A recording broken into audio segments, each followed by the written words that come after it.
You know what's interesting? We spend so much time talking about generations. Boomers get analyzed. Millennials get debated. Gen Z gets examined like a brand new experiment. But there's one entire generation that seems to live quietly in the background. Rarely discussed. Rarely celebrated. Almost invisible. Generation X, born roughly between 1965 and 1980. They're the older co-workers who don't complain. The parents who seem emotionally steady, sometimes distant. The people who help build the internet but don't feel the need to announce their lunch online. And here's what most people miss. Their psychology may be the most misunderstood of any living generation. Gen X was the first generation to grow up, at scale, as latchkey kids. Peter Thies. It's 1978.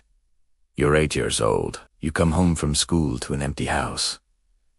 Both parents are working. There's no smartphone, no security cameras, no way for anyone to check if you're okay. You let yourself in, make a snack, do your homework alone, and you wait. By the mid-1980s, studies showed that millions of children between 5 and 13 were regularly unsupervised after school. An entire generation quietly learning a hard truth early in life. You can't always count on someone being there. That empty house did more than build independence. It taught consequences. When parents came home, you knew exactly where you stood. Rules were clear. Reactions were immediate. There wasn't much discussion about feelings or intentions. Step out of line, and you felt it right away. Psychologists call this a high-contingency environment, a world where actions and outcomes are closely linked, without delay or cushioning. The result, a generation that learned to think ahead, to anticipate outcomes, to calculate risk in real time. That's why Gen X often seems to think 3 steps ahead, in ways that confuse younger generations. They also grew up watching something quietly unsettling. They heard their parents talk about stability then. Watched divorce rates surge through the 70s and 80s. They saw people give decades to companies, only to be laid off when the numbers changed. They were told, work hard. Follow the rules. Things will work out.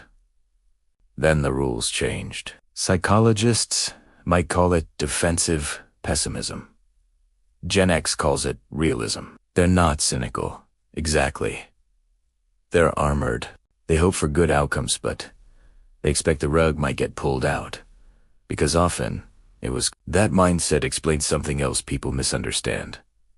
Their silence, online. Gen X grew up when privacy was normal, when mistakes stayed local, when embarrassment faded instead of living forever on a screen. So sharing personal details with strangers doesn't feel exciting to them. It feels risky. It's not that they don't understand technology. It's that they learned early, the less people know about you, the safer you are. Gen X also mastered irony, as humor, but as protection. Make a joke. Keep things at arm's length. Laugh before it hurts. That habit formed during the Cold War, when children practiced Dukan cover drills while adults spoke calmly about nuclear annihilation. When authority figures insisted everything was fine while clearly preparing for catastrophe. You learn to hold contradictions. And you learn not to get too attached. Yet despite all this, Gen X developed a work ethic that still stands apart.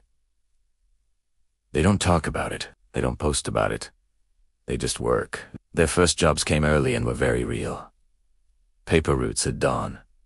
Bagging groceries. Fast food registers, where you calculated change in your head when the machine failed.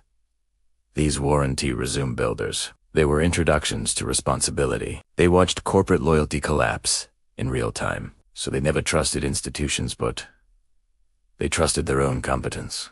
They don't believe a company will save them, but they believe skill might. That creates a quiet paradox at the core of Gen X psychology. They are fiercely independent yet deeply reliable. They won't ask for help. They'll figure it out themselves. They've been doing that since they were 8. But if you need help, they'll show up. No announcement. No credit. Just presence. Their relationship with authority is equally clear. They respect competence, not titles. Earn your position, and they'll follow you anywhere. Fake it, and you'll lose them instantly. They grew up watching authority failed politically, economically, morally, from Watergate to corporate collapse to economic crises that seemed to hit them at every life stage. Graduating into recessions, building careers during crashes, starting over more than once. That's why many Gen Xers diversify income not out of ambition, but out of survival. They've learned nothing is permanent. Psychologically, this self-reliance can cut both ways.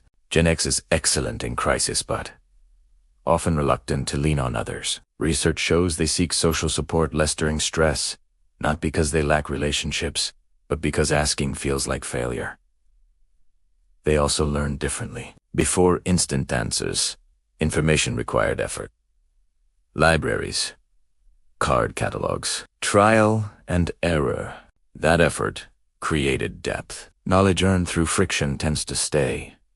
They fixed bikes instead of replacing them. They opened things up, got grease on their hands, and believed the world was understandable if you stayed patient long enough. Now they're raising children in a very different environment. More supervision, more visibility, more documentation.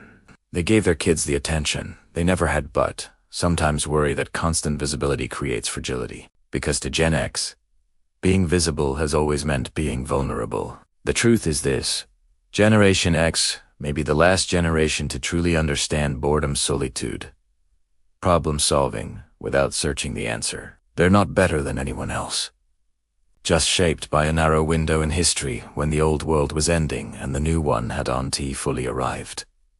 They're the bridge generation, and bridges don't ask for applause. They just hold everything together. Quietly, reliably, without needing anyone to notice.